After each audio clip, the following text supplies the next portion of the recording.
समझ नहीं आ रहा अपने सैलरी इंक्रीमेंट का क्या करूं। बेटा इतना क्या सोच रहा है?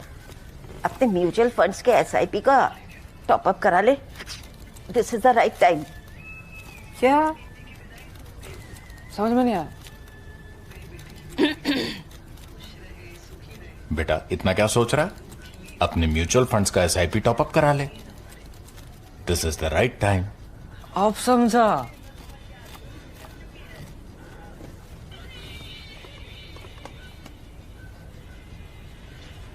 Mutual fund investments are subject to market risks. Read all scheme-related documents carefully.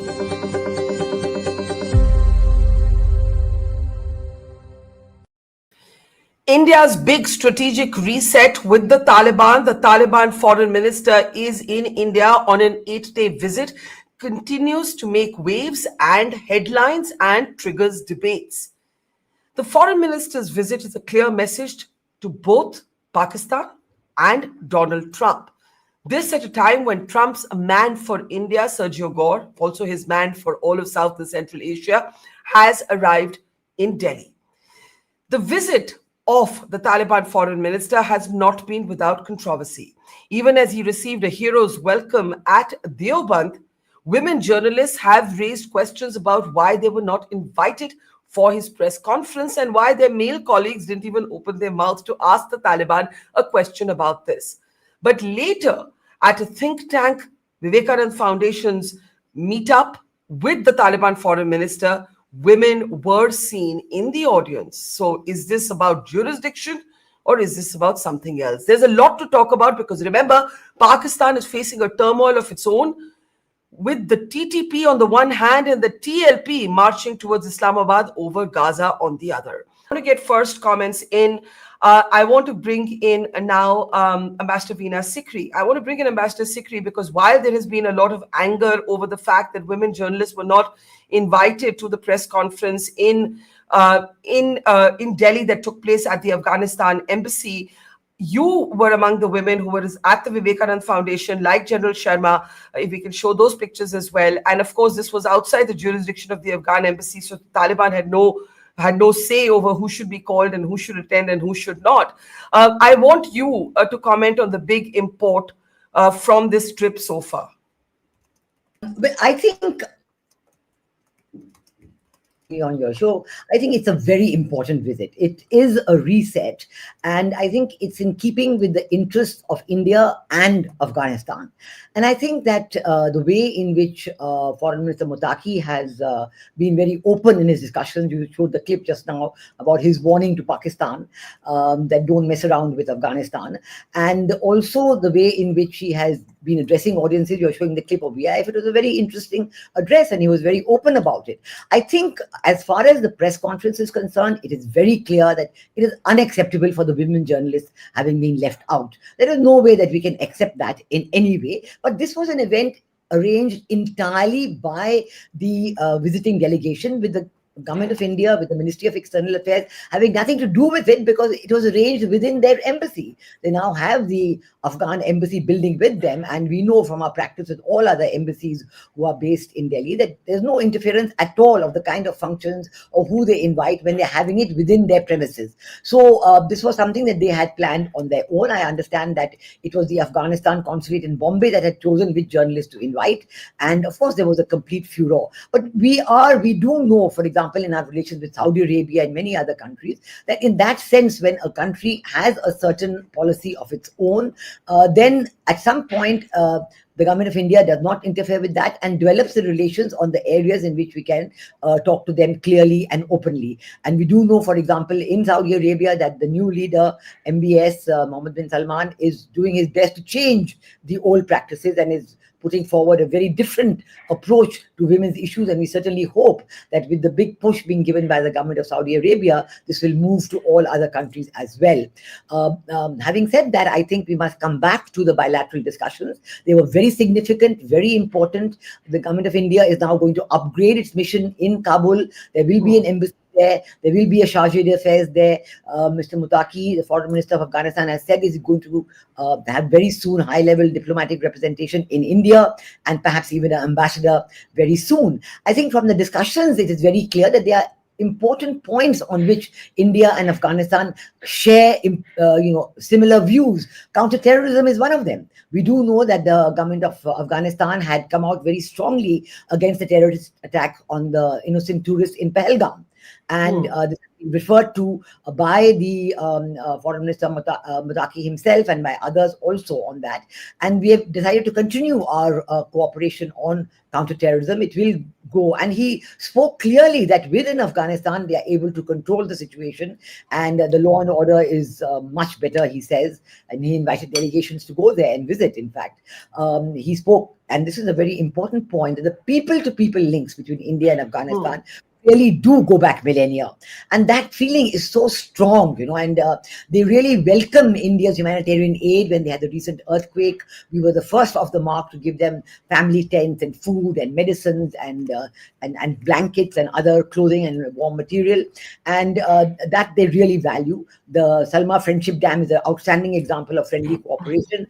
And also now, even in the talks and the outcome of the talks, it has been decided to continue the stalled projects, because after 2021, the projects had been stalled, and it's only in 2022 that we started a technical mission there, which has been trying to monitor the aid and make sure it gets to the right place. But now we will have a bigger mission, and the stalled projects, bilateral projects between India and Afghanistan, will be restarted. An oncology center will be set up, a 30-bedded hospital will be set up, and on training and education, there's a great deal of interest from Afghanistan that India continues its help. We do know that even during these 4 years, we have allowed the Afghan students to do online education. You can register for online. And So, ma'am, you've given us an overview. I want to pick up things one by one and also then open it up. As I mentioned, you were able to be present at that interaction, as was General Sharma. Listen to the Taliban foreign minister as he spoke, even invoking Rabindranath Tagore. But you said that when it came, and let's deal with that first, and then we can get into the geopolitics.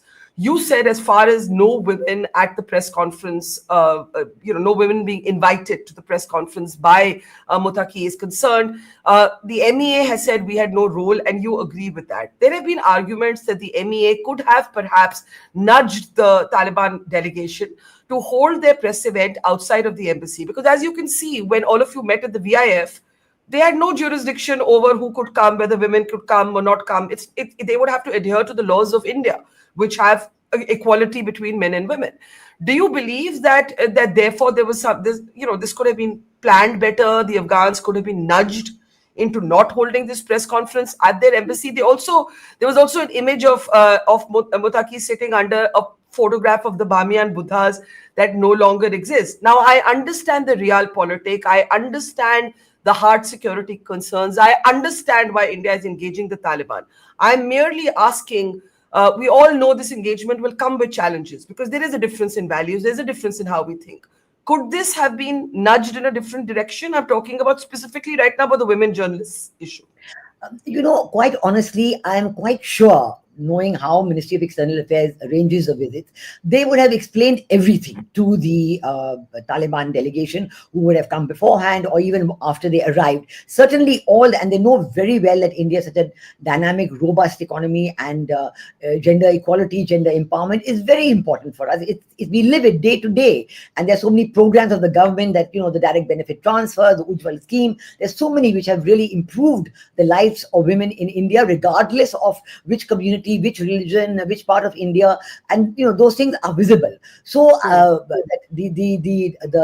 the Taliban delegation would have been fully aware, and the protocol people from the Ministry of External Affairs would have explained everything to them clearly. But it was their independent decision, after receiving all the advice from the Government of India, from the protocol of the Ministry of External Affairs. It was their decision to hold this press conference within the embassy, and who they invited was in their own hands. As I said, I believe it was done through the Consulate General of Afghanistan in Mumbai, which has been functioning all this while. And they decided, maybe I would say that even if a few lady journalists would have been invited, maybe Mr. Mutaki would not have objected. if if I if mean, they had. he seemed to have been interacting with the women he met at the Vivekanand Foundation. You were among them. There is also another image that's been released of him being interviewed by a TRT world journalist. Who's not even wearing some hijab or anything. She's dressing as she naturally does. There, you can see that image.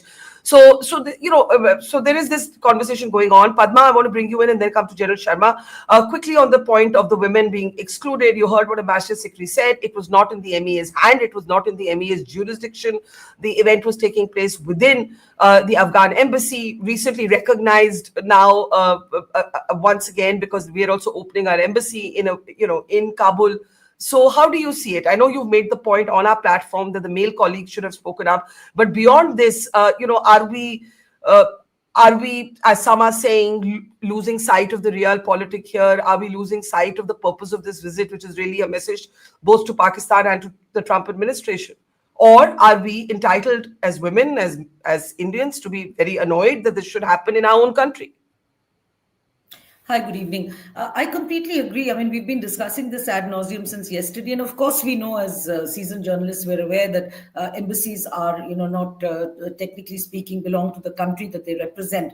Now, there's an interesting point about the women being excluded. Yes, and yes, you are right. My singular point is, I mean, both of us have discussed the realpolitik, and we've actually welcomed the move to meet with the Taliban. This is engaging in some serious geostrategic, policy going forward. And I think that it's a very welcome move. There's no doubt about that at all. What it does serve, though, I find as the days go by and as the Afghan minister begins to visibly enjoy his stay here, I think what is happening is that this issue has highlighted just how many more fault lines there will be and we will encounter along the way. The issue of the women not being invited yesterday. Now, I just wanted to point out something very quickly. I know I'm absolutely perfectly aware that the MEA cannot have been involved in the planning of this press conference, which was in the Afghan embassy. But I want to quote an Indian Express report that quotes some unnamed staffers of the Afghan embassy. And they say that the told the paper that the MEA was in the know about the press conference. I'm reading from the article. The Afghan staff themselves, the people who were against the press conference being held because they obviously belong to the former government, watched the press conference on their phones from a room in the embassy. And now comes the quote.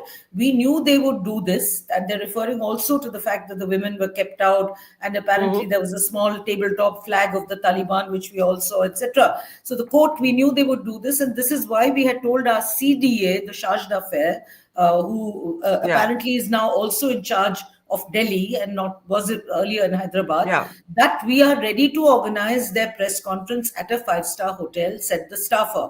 But some staffers said, and here it comes, the MEA leaned on the CDA to allow the Taliban delegation to hold the press conference at the embassy. Now, I don't know what this MEA leaning on the CDA means. It probably means they just left it to the CDA. So I'm perfectly happy to accept that the MEA had nothing to do with the guest list. And also I really doubt whether it could have been the Afghan embassy in Mumbai. That sounds Afghan consulate in Mumbai, because generally everybody I saw at that press conference were beat reporters, who were on the MEA beat. So Afghan consulate in Mumbai, I don't know how this information came to ma'am, but I would suspect that this was an excuse given perhaps by somebody saying that we had nothing to do with it. Let Ambassador Sikri respond briefly, because General Sharma has been waiting patiently. Ambassador Sikri, ma'am. Yeah. Because there's no way that the consulate could have had access let us speak. Could we unmute Ambassador Sikri, ma'am, please? So far, they have not had anybody in position in Delhi. That building, that Afghan embassy building, this was always a big problem, because even the UN recognizes the earlier flag of Afghanistan and not the Taliban flag of Afghanistan. So even the Afghan embassy, once it was closed down, it was not handed over to this, as far as I know. And that is why it was organized from outside. As you said, they had somebody in Hyderabad, somebody in Mumbai. But that is why, I think that is what I understand. And that's also come in some press reports today as well. Okay. General Sharma, let's bring you in. I think my own guess, and I'm only guessing here, is that as part of the strategic reset, the MEA would have wanted the embassy to be used. That's my sense. Nobody has said this to me. This is my interpretation, Padma, to your point that what does it mean to the MEA? So I think the MEA would have possibly encouraged the idea of the press briefing in the Afghan embassy because it's part of the signaling of the reset, and then said we don't have, invite who you want to, and then the Taliban doesn't invite women, right? Now, General Sharma, I think Padma is right that the larger, we all know what the Taliban's record is on women. None of us should be so shocked that this has happened. But I think what it points to is the challenges that will come in our re-engagement, because there is a fundamental dissonance between how we think as a country and how the Taliban-led Afghanistan thinks today, and that is par for the course in the world today. We have dealt previously with the Saudis who did not allow women to drive, who wanted women to be covered head to toe before they went out. So we understand. We are hard-nosed people who understand that, shared values diplomacy is probably for the textbooks for the world we live in. But how do you respond to everything that's happened? Could it have been handled differently? Thank you, Barkha, for inviting me. I am lone in today's audience. I am the alone fellow. Right? Yeah. I was going to say you were also there. This is also Correct. significant. Yes. Okay. Let me put it this way. It would have taken the diplomats 4 years to organize this. 4 years ago, when Taliban was coming into the helm of affairs, whoever thought that Pakistan will break away with Taliban, they were celebrating Taliban coming over and taking over the governance and Americans moving out, all that thing. In 4 years of effort, it's not one day of things. It's the kind of wheat we supplied, it's kind of work we have done over a very long period of time. So let's say, give a pat on the back of the people who managed behind the scenes this 4 years of which brought us to this situation today. And I think they need salutations here. So that. Second point is that the visit was absolutely a success. Many of us who heard his speech, there was warmth in this. There was, there was a relationship being built across in the speech which he heard in Vivekanand Foundation. It wasn't a casual speech by any foreign minister. We keep hearing so many of them coming across here in Delhi. So there is something very positive happening here. Let's recognize it. My third point is, look, we all know, see, with the best of governments, it's very easy for having diplomacy and relationship. It's the worst of governments which are inimical to you. You develop relationships. You have relationship with Myanmar, whom you don't even know which is the government in chair today. There are so many groups there. You are interacting with each one of them. Each one is killing the other people. So you're still having relationships there. So this is a very nasty world. You don't know what's going to happen tomorrow. You're talking to communists on one hand, in Nepal, you're also talking to the Nepali Congress on the other hand. So, it's a very difficult word. I'll add to your question specifically. I think whatever has happened, one doesn't know. I take it what the Ambassador Sikri was saying and what Padma has been saying is right, that it was organized in the embassy, but it could have been organized in a hotel. All those ifs and buts, I understand. Do we need to pontificate? I mean, why are we lecturing another country? Because it happened in our country. If this was happening in Afghanistan, we would not have the same response. It happened with our colleagues. It happened with our fraternity. I would be very upset if I went to cover a story. I'll tell you, sir, I'll respond as a woman journalist. Firstly, I want to be the best as a professional. If I'm denied the right to cover a story, I'll be damn angry. Don't be. Take it easy. Okay. Why? But क्यों? बताओ क्यों? I'll tell you. Firstly, Afghan embassy is Afghanistan territory. Agreed. No, to do it in Afghan embassy, if they have functions and parties and annual days, they call whom they want to call. We can't force a country to call somebody A, B, C, or D. That's one part. Rightly, they should have called women journalists. It is right here. But if they haven't called, we are still done a 4 days, 5 days trip, including to Deoband, and so many things. Are we wanting to spoil the work done over a long period of time of 5 years by taking up issue and now filling the social media saying all has gone bad and look, they didn't call women? At least clutch on the straws of the positives today. We can work on the negatives. Next time we come, we saw women officers, ambassadors, and academics interacting with the foreign minister in VIF. There was just No, the I issue agree. across there. I So agree, and I it is flagged an that. Afghan, it's an We can Afghan show this. problem. Yeah. Okay. It's an Okay. Afghan problem. It is not an Indian problem. And no, we should not actually get into a situation where we are taking ourselves 2 years backwards and behind the scene because an event has happened which we haven't liked. Okay. I think you one important point that General Sharma makes, and I'm going to take two very quick last responses on this issue from Padma and Ambassador Sikri, because I think General Sharma is right. There is a lot of other things to talk about, and we are not talking about those things, right? Of course, as women, we feel that this is happening in our country, even though, of course, technically the embassy is the territory of Afghanistan. So, Padma, quick response there. Ambassador Sikri, quick response there, and let's move on to some other dimensions of this trip. Very quick response. I just want to explain to ma'am and to the general how, and you know this, how the MEA beat works. There are people known as beat reporters who cover and specialize in a certain section of reportage. These beat reporters who cover the MEA beat are usually the ones, not usually, almost always the ones on the regular mailing list or the press list of all embassies.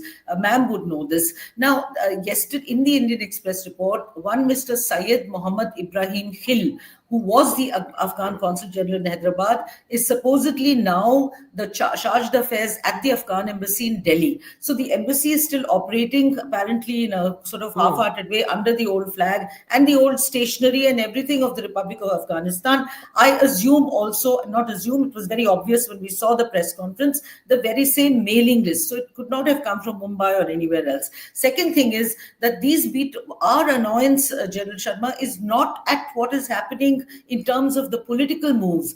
We have said that ad nauseum, not at all. I'm in complete agreement with you. Our annoyance and our consternation was with our own colleagues. Everybody at that press conference, we recognized each and every one of them, that they are journalists. Forget about being men and didn't, stand up for us women journalists, that they are journalists. And while they could ask the Taliban questions about the state of women in Afghanistan, which, is a fair enough question, they knew very well that there were no women there, regular women reporters on the MEA beat whom they see every day at every such press conference, who were missing. And I'm sure, as Barkha knows and I know, when you're in such a press conference where you are invited and others are not invited, it is usually courtesy and good manners to be in touch with them either via SMS or WhatsApp, and we help each other. And they perfectly well knew that their colleagues were either waiting outside and not been invited.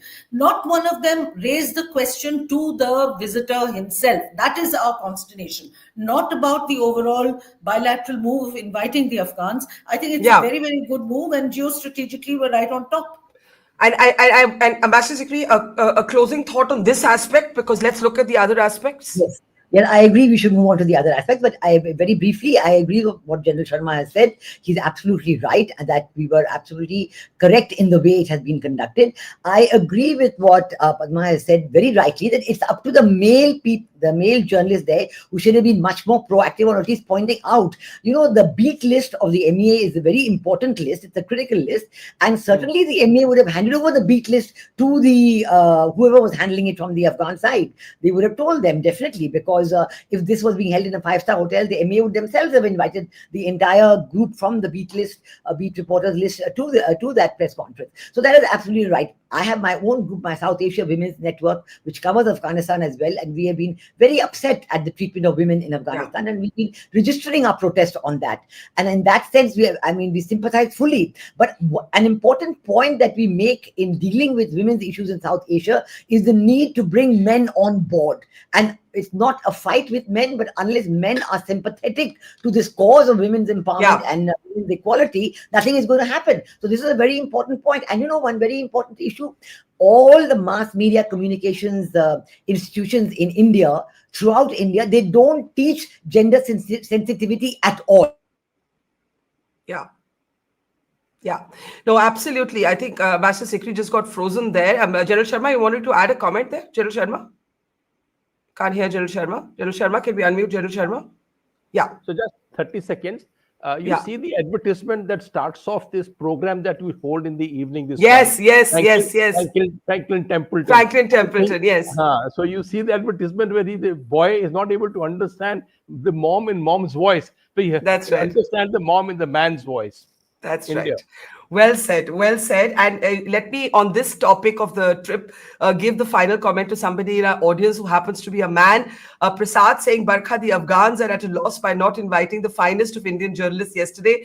Let us not forget that India has had female journalists report from the front lines of India-Pakistan wars from the 1960s. I particularly wanted to read out that comment because my mother reported the 1965 India-Pakistan war and was India's first woman war correspondent. So that comment really touched me. I want to, Ambassador Sikri is back with us. Ma'am, you were making the point about no gender sensitization, and that point is absolutely well taken. And I think we've all expressed ourselves fully, our disappointment and our angst and our frustration on this subject. Let's zoom out now to the geostrategic flex here, because it is a flex, right? There is a flex here because look what's happening in Pakistan. In Pakistan, Pakistan's soldiers are coming under attack from the TTP. They try and bomb Kabul on the day that Muttaqi comes here, miss their target. An Afghan media owner said to me, Pakistan attempted to do an Israel and failed, right? So that's one part. And then you have the TLP marching in the thousands to Islamabad to protest Pakistan's support for Trump's Gaza plan. And the TLP is saying that 11 of their workers have been killed.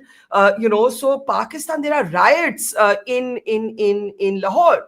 So, on the one hand, this is what Pakistan is going through. And on the other hand, you have the Taliban foreign minister here getting a hero's welcome at Deoband, which, as I said in the opening of the program, to me is a big message also on Pakistan's belief on the two-nation theory. I want to play out, before we take the next round of comments, what Muttaqi has said on the Bagram base, which Trump has been so keen to reclaim. Take a look at this comment. अच्छा, Bagram के बारे हम ये कहता है कि अफगानिस्तान के तारीख गवाह है कि अफगानिस्तान में कभी भी कोई खारिजी जो मिलिट्री है वो वहाँ पे लोग कबूल नहीं किया है, इससे बात भी कबूल नहीं करता है। तो ये हमारा फैसला है कि अफगानिस्तान एक आज़ाद खुद मुख्तार मुल्क है और इससे बाद भी आज़ाद और ख़ुद मुख्तार होता है। अगर ममालिक चाहिए कि हमारे साथ ताल्लुकात चाहिए तो डिप्लोमेटिक मिशन में आ सकता है, तो इक़्तिसादी मिशन में आ सकता है, लेकिन मिलिट्री के यूनिफॉर्म में हमको कबूल नहीं है। So it's a very strong, clear statement. And now let's get to, in a way, the geostrategic dimension, the realpolitik that made us engage or re-engage with Afghanistan, even with the Taliban there. General Sharma, I'll start with you. You also were there at the Vivekanand Foundation when Muttaqi spoke and he invoked Rabindranath Tagore. Before we come to Bagram, can you please tell me why he was talking about Rabindranath Tagore? We tried to look for the speech, but we couldn't find it. So he actually came about Dr. Rabindranath Tagore and he referred to his reference of Afghanistan times, in one of his poems that he had mentioned about on Afghanistan. And he referred to that. That means he came prepared. The question is that he came prepared with Dr. Rabindranath Tagore, and he came and referred to him in that sense. And not only that, see, the whole speech per se, what he spoke there, was building a bridge, a relationship of a different kind with India. So while one issue that you refer to, I refer to the entire speech he said, and also the press conference he gave. It is perfectly relational in nature, and I don't think in that matter, though of course Pakistan got referred often in his talk, his discussions, but it is not, he's not mindful of Pakistan what is doing or not doing. He's mindful of relationship. See, even now in many ways we say there are 3.2 million Pathans settled in India, and many of them don't speak Dari or they don't speak Pashto, but they are actually of that origin. Many of us, you had General Malik yesterday on the set, the fact is that many of us who parentage hails from that region, on the western.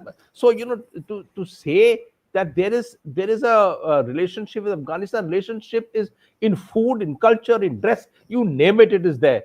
And I think we take the positives of this visit in that manner in which what he has spoken, and the kind of deception that you showed very nicely what he Yeah, got can we, the Deoband, I want to talk a Deoband. little bit about Deoband. These are the images from Pakistan today as the march proceeds towards Islamabad by the TLP, where 11 workers of the TLP have been killed in clashes with the Punjab police. But look at this sort of rock star reception at Deoband. I find in this, and I was debating this with friends. I don't know what all of you say, Ambassador Sikri. I have a friend and colleague who said this is dangerous politics because the Deoband is very conservative, it's very orthodox. But I saw it differently.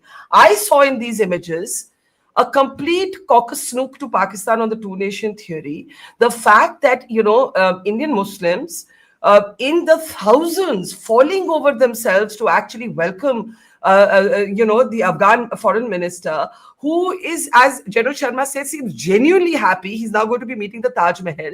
It actually totally challenges Pakistan's assumption about or rhetoric on Muslims in India, Muslims as a basis for nationhood. I mean, there's so much power actually in the strategic flex of these images. Ambassador Sikri and then Padma on this. Yeah. Could we unmute Ambassador Sikri, please? Yes, absolutely right. I have just to complete the reference of Foreign Minister Mutaki to Rabindranath Tagore. He was referring to the film Kabuliwala, which has been an all-time favorite. And this is based on a story written by Rabindranath Tagore in 1892. It's a short story. It was made into a film, and it is very, very popular, and it touches the heart because it is about the people from Afghanistan who used to come to trade with India. Some of them brought carpet, some of them brought fruit, some of them brought dry fruit, and they would come in a seasonal way. And this story is based in Kolkata about a person who came to sell fruit, and then his friendship with a young little innocent Bengali girl who admires him, and he remembers his own daughter who is back in Kabul. It's a very touching story. So that was one thing. But you're absolutely right about the geoflex. You're absolutely right about the geopolitical significance of Foreign Minister Mutaki's visit. I think first and foremost is a very important aspect to look at, that China has shown a lot of interest in Afghanistan, and China is getting as much commitment as they can from Afghanistan that we want to exploit your resources, we want to do this copper mining, we want to do rare earths, etc. Now, Foreign Minister Mutaki and the government of Afghanistan accepting this visit to India and making this breakthrough with India is an important indication that Afghanistan is looking at equally good relations with India as well. So in addition to the message to Pakistan, I would also try to point out the message to China, which is a significant one. And with Pakistan, certainly the message is the shared views of India and Afghanistan on counterterrorism. That we will not allow terrorist acts to take place on our soil, and we will not allow our friends to be attacked using anything based in Afghanistan. So this message to Pakistan is very important at a time when Pakistan is trying to embed itself simultaneously with China and the USA. And I think tying itself up in knots on this, because when you mentioned this, the Gaza peace plan, and immediately Shahbaz Sharif and Asim Munir had welcomed the Gaza peace plan, but by the time they came back to they were backpedaling. Yeah, rapidly rewinding, and we were not shown the final draft, and we don't know what we said. Correct. They have really tied themselves up in knots, and I don't know how they're going to untangle or disentangle themselves from these knots, and it's not going to be easy. So the attacks, internal attacks by their own groups continues, the Baluchi rebels, etc. So at this moment, Foreign Minister Mutaki coming to India, the kind of reception he's got, even in Deoband, that's really another, as you're quite rightly said, it's a big to Pakistan as well. So I think we have to focus on the significance of the visit, because it is clear that they want to continue this friendship with India. All the stalled projects, the development aid, the political signaling, the political significance, the strategic signaling from this visit. These are what we have to take away, and we have to carry on with this messaging in the further development, in the implementation of what they have agreed upon with our government. So Padma, before I give General Sharma the closing word, I think Ambassador Sikri makes a very interesting point about China, because we have prior to this seen images of trilateral meets between Pakistan, China, and the Taliban, right? We have seen those meetings there. You can see images of those meetings, and I think when she says there's also a message for China. By the way, Sergio Gore is here. He has met with Foreign Minister Jaishankar today. That's Trump's envoy, or America's envoy rather, for all of India, South Asia, and Central Asia. So there's a very interesting reset of politics, even in our immediate neighborhood. It is a absolutely dramatic reset. Yeah. I don't know which you'd like me to start with. Sergio Go, I would say he's only here on a passing visit. He's not actually come to present his credentials and all that. I know, but He's it's just He funny that happens to be, or yeah. ironic that he was here today. And Yeah. I don't think it's entirely coincidental that he's here now. I think the churn in Pakistan also has a lot to do with it.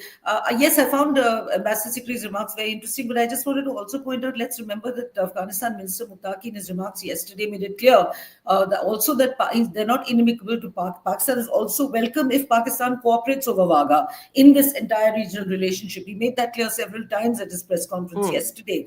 But I feel, and I will say this, I've said this, and I'll say this again, there is a pressing need for caution even otherwise, even if he had not said that. Because of all countries in the region, it's been Afghanistan that has remained this very volatile, very turbulent country for more than half a century. At any given point in its history, there's been no telling what tomorrow will bring, which way the tide's going to turn. So we've had, monarchy, Soviet-style communism, puppet governments, public executions, clumsy Western domination, and then sudden abandonment, and then right up to the Taliban. They've seen it all. So this means that any assurances of smooth sailing for India-Afghanistan relations in future seems to be a bit of an illusion. I'm a little wary about it right now.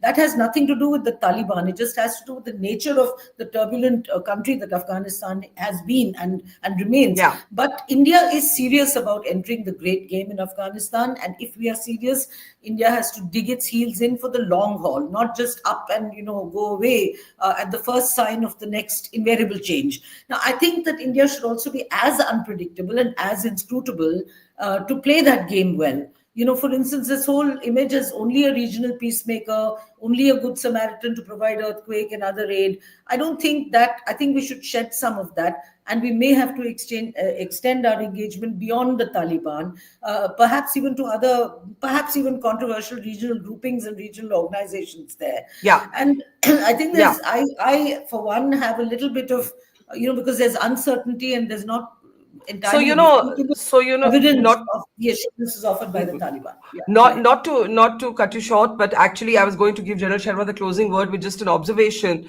that this historic uncertainty or volatility of Afghanistan, it is Foreign Minister Muttaqi that reminded everybody, in particular Pakistan, that when there is a history, the British, the Americans, everybody, he said, who has tried to play games with the Afghan people have burnt their hands. That is effectively what he was trying to say. That history shows that while the Afghans have been traumatized and actually a tragedy for very long, there's also a hardiness and a resilience in their people because they've been brutalized by so much violence and conflict over the decades. So, General Sharma, I want to give you the closing word. You spoke about how years of hard work would have gone backstage into what is not just has unfolded, but it's unfolding. He's here for 8 days, and that is making its own statement. I want you to join the dots with what's happening in Pakistan. And also to Padma's point that, there has to be some caution because this is the Taliban. There is a kind of intertwining of the Taliban and Pakistan. There has been, for example, the Haqqani network that had havens. Yeah. Safe havens in Pakistan. Those border areas, we know how fluid and porous they can be. So last word to you, sir. Barkha, very valid question. And I absolutely agree with Padma, what she said about relationships and the reset, as you mentioned. So you can't dictate that Mr. Muttaqi will not go to Pakistan in another 2 months or 3 months and something else, or the Chinese will not have a meeting in Chengdu with all the three leaders. Such thing. There is some talks on Kabul River already. Issues about CPEC being extended, CPEC 2.0 being extended across towards Pakistan, towards Afghanistan. So there are many things happening under a plane, and we can't say that we have now created exclusive relationship with Afghanistan and it will not be there. And I also don't understand as to why President Trump is now seeking Bagram. Today, I have not understood as to what is the rationale of taking such a huge, massive base, Bagram, that he wants it back here. What are there some operations being planned across into some other countries? Otherwise, you don't require a base of this kind. As it is, Americans were downscaling from the Gulf as it is, of the large number of bases that they had. So why is America now seeking Pasni? Yeah. Did General Sharma get frozen there? Ambassador Sikri, you wanted to come in and then Padma while he reconnects. The port of Pasni.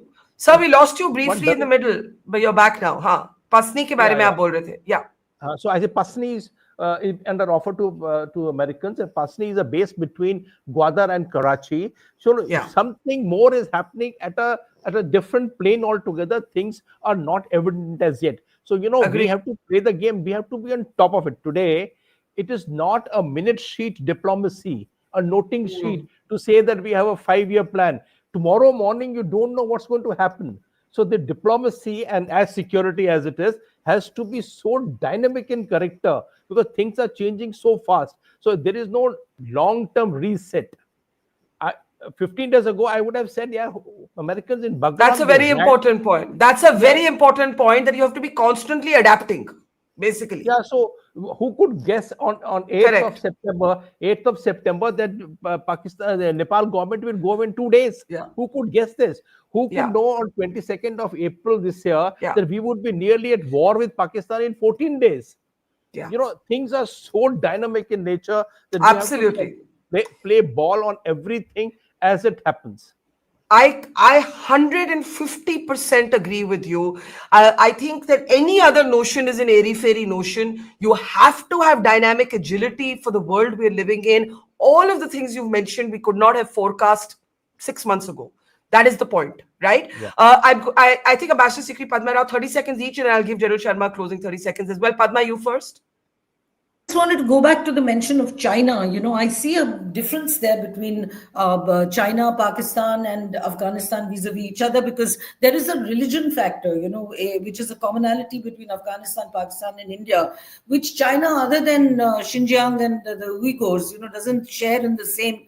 The same extent, and also the motivation and the motive for China to be in Afghanistan seems to have much more to do with its BRI and with its Silk Road rather than and minerals, of course, and rare earths and all that. So it seems to be more of a commercial interest, much more than in our case or in Pakistan's case, and certainly in Pakistan's case, where there's also, as I said, a very, very strong religious factor involved.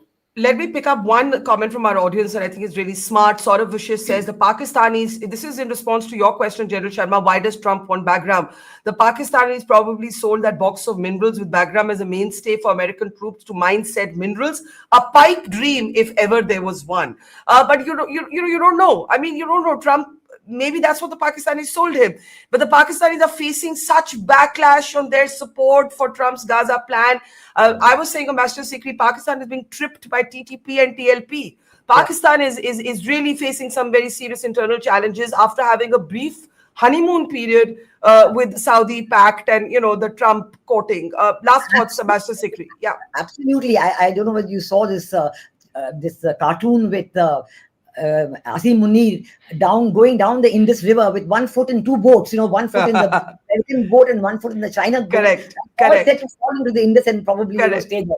But anyway, I just wanted to make one point that I think this is a great success for India's neighborhood first foreign policy. This is very important because if you take POJK, India is a neighbor with Afghanistan. We have a direct border with them. And this is a very important point to realize that we are going to keep very closely in touch with Afghanistan. The kinetic nature of this relationship is going to, today is kinetic all over. South Asia is such a kinetic, fluid moment of its history that every day you turn your head and something else has happened the other way, So I think that's true, but I think to say that, to focus on this aspect as well, that our neighborhood first foreign policy is alive and active and looking for, strong points and development issues wherever they present themselves. And this is certainly one of those moments where there's a shared issue, an important shared point of view between India and Afghanistan, and we have to build upon this. Okay, I have to close, but General Sharma, to your point that, this is not a permanent reset. There's nothing permanent right now for the world we live in.